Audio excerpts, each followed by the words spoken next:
ನಮಸ್ಕಾರ ಸರ್. ನಮಸ್ಕಾರ ಸರ್, ನಿಖರ ಅಮೇಜ್ ಬಗ್ಗೆ ಎಲ್ಲ ಡೀಟೇಲ್ಸು ನಮಗೆ ಸಿಕ್ತು. ಹೊಸ ಪ್ರಾಜೆಕ್ಟ್ ಯಾವುದ್ರ ಬಗ್ಗೆ ಹೇಳ್ತೀರಾ ಸರ್? ಹೊಸ ಪ್ರಾಜೆಕ್ಟ್ ಅಂದರೆ ಈಗ ನೋಡಿಮ್ಮ, ಈಗ ನಾರಾಯಣಪುರದ ನಾನು ಹೇಳಿದೆ, ಇದೇ ಥರ ನಮ್ಮಲ್ಲಿ ಅಮಡಗೂರು ಅಂತ ಒಂದು ಜಾಗ ಇದೆ. ಆ Amadagur it is between Bagepalli and Kadri. ಅದು ಕೂಡ ಒಂದು ಏರ್ಪೋರ್ಟಿಂದ ಒಂದು 100 ಕಿಲೋಮೀಟರ್ಸ್ ಡಿಸ್ಟೆನ್ಸಲ್ಲಿ ಇದೆ. ಇದು ಹಿಂದೂಪುರ್ ಕದ್ರಿ ಹೈವೇ ಮಾಡ್ತಿದ್ದಾರೆ. ಹಿಂದೂಪುರ್ ಕದ್ರಿ ಹೈವೇನಲ್ಲಿ ಕೂಡ ಎಲ್ಲೋ ಅಬೌಟ್ 10 ಕಿಲೋಮೀಟರ್ಸ್ ಡಿವಿಯೇಷನಲ್ಲಿ ಇದೆ. ಓಕೆ. ಇದು ಒಂದು ಬಹಳ ದೊಡ್ಡದಾಗಿರುವಂಥ ಜಾಗ. ಇದು ಅಮಡಗೂರು ಅನ್ನೋದು it's a border mandal between Karnataka and Andhra Pradesh, but falls into Andhra Pradesh. ಇಲ್ಲಿ ನಮ್ಮದು ಒಂದು ಪ್ರಾಜೆಕ್ಟು ಅಬೌಟ್ 100 ಏಕರ್ಸಲ್ಲಿದೆ, ಇನ್ನೊಂದು ಪ್ರಾಜೆಕ್ಟ್ ಅಬೌಟ್ 70 ಏಕರ್ಸಲ್ಲಿದೆ. ಇದು ನೇಮ್ ಏನು ಸರ್ ಇದಕ್ಕೆ? ಇದನ್ನು ಅಮಡಗೂರು ಅಂತ ಮಾಡಿ ಒಂದು ಅರಣ್ಯ ಅಂತ ಒಂದು ಹೊಸದಾಗಿರೋವಂಥ ಒಂದು ಕಾನ್ಸೆಪ್ಟ್ ಮಾಡಿದ್ದೀವಿ. ಈ ಅರಣ್ಯ ಅಂದರೆ ಏನಂದರೆ ಅಲ್ಲಿ basic idea is to see that lot of trees are grown. Sir, ಈ ಅರಣ್ಯ ಅಂತ ಕೇಳೋದೇ ನನಗೊಂಥರ ವಿಶೇಷವಾಗಿ ಅನಿಸುತ್ತೆ. ಯಾಕಂದರೆ ಕಾಡು ಅರಣ್ಯ ಅನ್ನೋದೇ ನಮಗೆ ಜೀವನಕ್ಕೆ ಇದಾಗಿ, ಈಗ ನಾವು ಎಲ್ಲಿ ಲಾಟ್ ಆಫ್ ಟ್ರೀಸ್ ಬೆಳೆಸಬೇಕು ಅಂತ ಆಗ್ರೋ ಫಾರೆಸ್ಟ್ರಿ ಕಾನ್ಸೆಪ್ಟಲ್ಲಿ ನಾವು ಅಂದ್ಕೊತೀವೋ, ಅಲ್ಲಿ ಆಗ್ರೋ ಫಾರೆಸ್ಟ್ ಅಂದರೆ ಫಾರೆಸ್ಟ್ ಅಂದರೆ ಅರಣ್ಯನೇ. ಅರಣ್ಯ. ಸೊ ನಾವು ಅಲ್ಲಿ ಕಾಂಕ್ರೀಟ್ ಜಂಗಲ್ ಮಾಡೋದು, ಮನೆಗಳನ್ನ ಒಟ್ಟೊಟ್ಟಿಗೆ ಕಟ್ಟೋದು, ಸಿಟಿ ಟೈಪ್ ಕಾಂಕ್ರಿಟೈಸ್ ಮಾಡೋದು, ಅದು ಉದ್ದೇಶ ಇರೋಲ್ಲ. ಅಲ್ಲಿ ಉದ್ದೇಶ ಏನಿರುತ್ತೆ ಅಂದರೆ growing lot of trees and it has got its own advantages. Environmental friendly situation create ಮಾಡೋದು, ಅಫಾರೆಸ್ಟೇಷನ್ ಮಾಡೋದು. ನಿಮಗೆ ನಾನು ಕಾರ್ಬನ್ ಕ್ರೆಡಿಟ್ಸ್ ಅಂತ ಹಿಂದೆ ನಾವು ಭಾಳಷ್ಟು ಡಿಸ್ಕಷನ್ ಮಾಡಿದ್ದೀವಿ. ಆಮೇಲೆ ಇದೆಲ್ಲ ಕೆಲವೆಲ್ಲ ಇಶ್ಯೂಸ್ ಇದೆ. ಈ ನಿಟ್ಟಿನಲ್ಲಿ ನಾವು ಜನಗಳನ್ನ ಆದಷ್ಟು ಈ ಫಾರ್ಮ್ ಪ್ಲಾಟ್ ಕಾನ್ಸೆಪ್ಟಿಗೆ ಹೋಗೋ ಹಾಗೆ ಒಂದು ಮೋಟಿವೇಟ್ ಮಾಡುವಂಥ ಒಂದು ವಿಷನ್ ಇಟ್ಕೊಂಡಿದ್ದೀವಿ.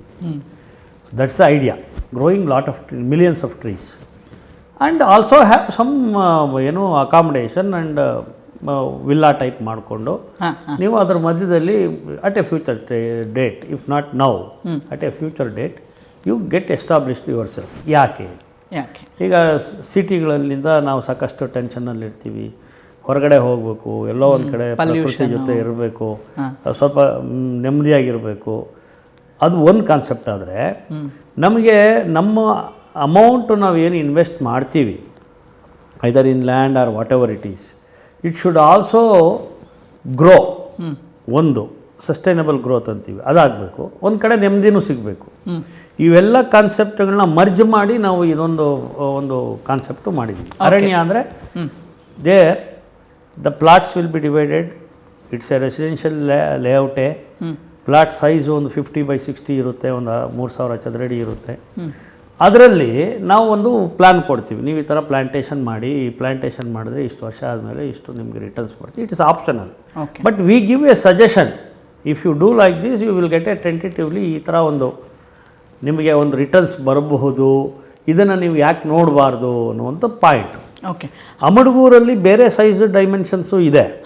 ಹಾಗಿದ್ರೆ ಈಗ ನಾವು ಅರಣ್ಯ ಬಗ್ಗೆ ಫಸ್ಟು ಡೀಟೇಲಾಗಿ ತೊಗೊಂಬೋಣ ಸರ್. ಈಗ ಈ ಅರಣ್ಯ ಮತ್ತು ಅಮಡಗೂರು ಹೇಳಿದ್ರಲ್ಲ, ಅದು ಡಿಸ್ಟೆನ್ಸ್ ಎಷ್ಟಾಗುತ್ತೆ ಸರ್? ಇಲ್ಲ, Aranya project is within the Amadagur project itself. It's a part of the project, but the concept is different.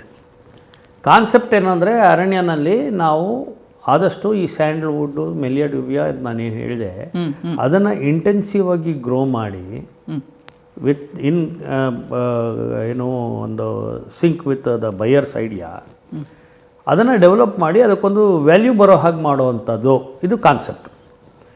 ಈ ಕಾನ್ಸೆಪ್ಟಲ್ಲಿ ಏನು ಅಂದರೆ ನಿಮ್ಗೆ ಎಷ್ಟು ಖರ್ಚಾಗುತ್ತೆ, ಇಷ್ಟು ಟ್ರೀಸ್ ಇಡಲಿಕ್ಕೆ ಎಷ್ಟು ಖರ್ಚಾಗುತ್ತೆ, ಮೇಂಟೆನೆನ್ಸಿಗೆ ಎಷ್ಟು ಖರ್ಚಾಗುತ್ತೆ, ಇದು ಟೋಟಲ್ ಕಾಸ್ಟು. ಅದರಲ್ಲಿ ನಾವು ಒಂದು ಪ್ಲ್ಯಾನ್ ಮಾಡಿರೋ ಪ್ರಕಾರ ಒಂದು 15 ಲಕ್ಷ ರೂಪಾಯಿ ಲ್ಯಾಂಡ್ ಕಾಸ್ಟು ಸೇರಿ ಖರ್ಚಾಗುತ್ತೆ.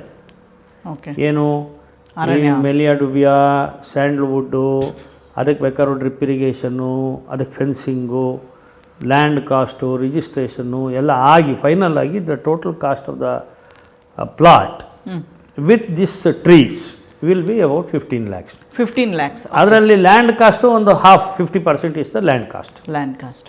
ಸೊ ನೀವು ಇದರಲ್ಲಿ ಮೇಂಟೆನೆನ್ಸ್ ಕಾಸ್ಟು ಕೂಡ 15 ವರ್ಷಕ್ಕೆ ಒಂದು ಬ್ರೇಕಪ್ನ ಇನ್ಕ್ಲೂಡ್ ಮಾಡಿರ್ತೀವಿ. ಇದು ಎಲ್ಲ ಆಪ್ಷನಲ್ಲು. ಲ್ಯಾಂಡು ತೊಗೊಳೋದಕ್ಕೆ ಕೊಡ್ಬೇಕಾದ್ರೆ ನೀವು 7 lakhs to 7.5 lakh ಅಷ್ಟೇ. ಓಕೆ, ಅದು ರಿಜಿಸ್ಟರ್ ಆಗುತ್ತೆ. ರಿಜಿಸ್ಟರ್ ಆದಮೇಲೆ if you take a decision that I will go for sandalwood, ಏನೋ ಒಂದು ಡೆವಲಪ್ ಮಾಡ್ತೀವಿ, ಇದನ್ನು ಕಮರ್ಷಿಯಲಾಗಿ ಡೆವಲಪ್ ಮಾಡ್ತೀವಿ, ಇದರ ಈಲ್ಡ್ ನನಗೆ ಬೇಕು, ವೆಲ್ತ್ ಕ್ರಿಯೇಷನ್ ಆಗಬೇಕು ಅಂತ ನೀವು ಡಿಸೈಡ್ ಮಾಡಿದ್ರೆ, including maintenance cost over a period of 15 years, it will be another 7 lakhs. Totally it may come to 15 lakhs ಅಂತ, ವಿತ್ ರಿಜಿಸ್ಟ್ರೇಷನ್ ವರ್ಗು ಎವ್ರಿಥಿಂಗ್ ಇನ್ಕ್ಲೂಡೆಡ್ 15 lakhs. ಈಗ ಇಷ್ಟು ಹಾಕಿದ್ರೆ ನನಗೆ 15 ವರ್ಷ ಆದಮೇಲೆ ಏನು ರಿಟರ್ನ್ಸ್ ಬರುತ್ತೆ, ಆ ರಿಟರ್ನ್ಸ್ ಬರುವಂಥ ಕಾನ್ಸೆಪ್ಟ್ ಇದೆಯಲ್ಲ, that is going to be ರಫ್ಲಿ around 1 crore rupees. This is what exactly is the plan. ಅದು ಹೇಗಾಗುತ್ತೆ ಅನ್ನೋದನ್ನು ನಾವು ಡೀಟೇಲ್ ಆಗಿ ಇನ್ನೊಂದು ಎಪಿಸೋಡಲ್ಲಿ ತಗೊಳ್ಳೋಣ. ಅರಣ್ಯ ಒಂದು ಪ್ರಾಜೆಕ್ಟ್ ಬಗ್ಗೆ ಬಹಳಷ್ಟು ವಿಷಯ ತಿಳಿಸ್ಕೊಡ್ತಾ ಇದ್ದೀರಾ. ನೆಕ್ಸ್ಟ್ ಎಪಿಸೋಡಲ್ಲಿ ನಾನು ಮತ್ತಷ್ಟು ಮಾಹಿತಿ ತಗೊಳ್ತೀನಿ ಸರ್. Thank you. ನಮಸ್ಕಾರ.